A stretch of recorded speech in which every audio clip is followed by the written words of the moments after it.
Sige. Mamay tanong po kayo sa kanila. Go ahead po, ma'am. Bilang tuwang-tuwa ako na na-explain ni sir kung ano ang CSOP, tutuloy ko na yung question in that line, ano po, dahil galing po kami sa Crime Prevention and Coordination Service. Ano po kaya yung, at tuwang-tuwa din ako na majority din dito sa batch na to ay kababaihan.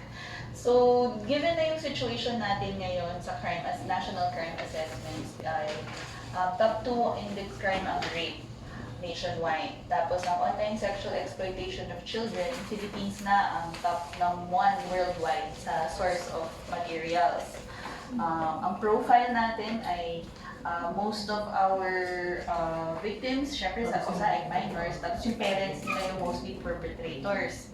Meanwhile, sa rape, majority or most number of victims are usually high school students na girls, and then perpetrators are usually adult men na who are known to the victims. And these don't happen at night. Actually, the rape cases based on data from the WCPC happen during the day, inside homes, in the privacy of rooms, or ganun po. Hindi na yung usual nga na pinakwento sa dating naghahabulan sa damo-damo or something like that sa eskinita, mga ano, na naglalakad mag-isa sa gabi.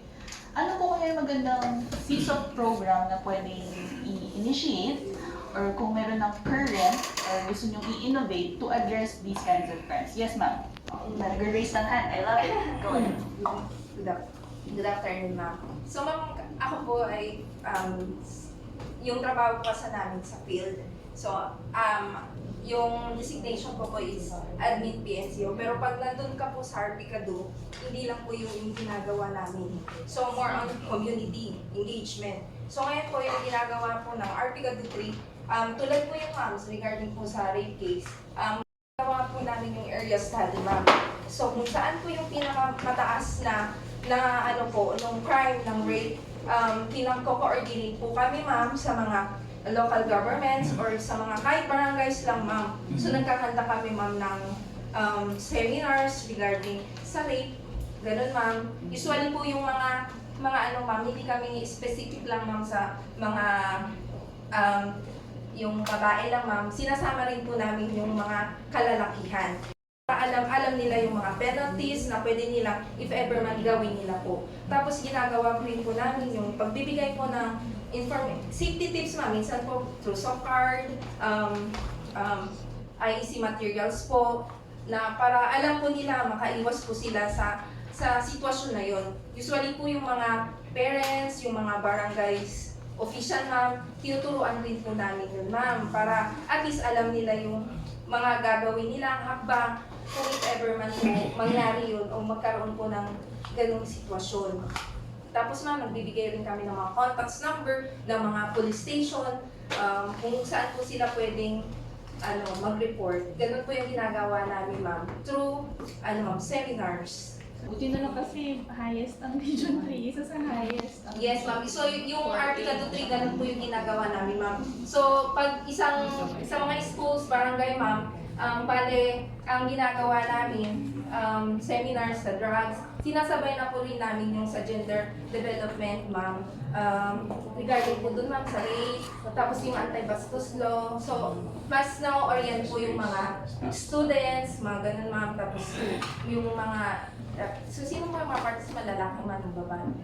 So, alam nila yung gagawin, yung penalties. Yun po yung ginagawa namin. So, appreciate ko no, nakasama yung lalaki at saka Yes, kasama ma'am. yung mga local government Yes, ma'am. leaders, Guys. parents, and Yes, ma'am. teachers, Yes, kasi ma'am. sila yung makaunang tatanungan or humihinga ng advice or Yes. lalapitan. So, alam din nila kung kanino nga dapat pupunta and yung mga local contact numbers yun. Ano, sige. Yes. Yes, ma'am, you're raising your hand. Ma'am, based on my experience naman po, ma'am, sa mas dati-dati, ma'am, I don't know kung pinagpatuloy nila yun, ma'am, yung sa bahay kanina na sinasabi namin na na-establish na siya, ma'am, kaso hindi siya masyadong, kasi kulang ng fund at that time. Though, nung plinano yun, ma'am, is nag-coordinate po si CCOP po sa local government unit para magawa ng fund and the proposal po, ma'am, kasi doon sa bahay kanina, ma'am, hindi lang po kasi victim yung kini-cater doon, kundi yung mga possible victim din po. And which is yung mga kabataan kasi ini-explain sa kanila ma'am na pinapa-understand sa kanila na it does not mean na porket ganito ka, ganyan ka, is ikaw na, hindi ka na pwede maging biktima. Parang doon pa lang ma'am, parang may lectures kasi kami doon ma'am na every week ho siya ma'am, may activity ho mismo ang PNP, may representative po ng WASI-PD, PNCO or the assistant PNCO to discuss ho yung mga then kailangan ho ma'am, andun yung the DSWD, AMSWDO, then andun din ho yung sa LGU dapat may representative sila ma'am. So bali, may checking of attendance din po talaga kasi kami ma'am din. Yun din po yung mga father kasi sa too much familiarization din, sobra silang kampante kasi nga anak lang nila, kapamilya nila, and most especially po talaga ma'am, yung nagiging namin ma'am, nagiging client ika nga or lagi namin in-invite yung mga OFWs, yung mga asawa. Yun talaga siya ma'am kasi yun yung kulang ma'am yun yung iba, yun yung dahilan bakit nare-rate kasi wala yung kalinga ng asawa and napupunta sa anak. So sila ang usually na in-invite namin ma'am.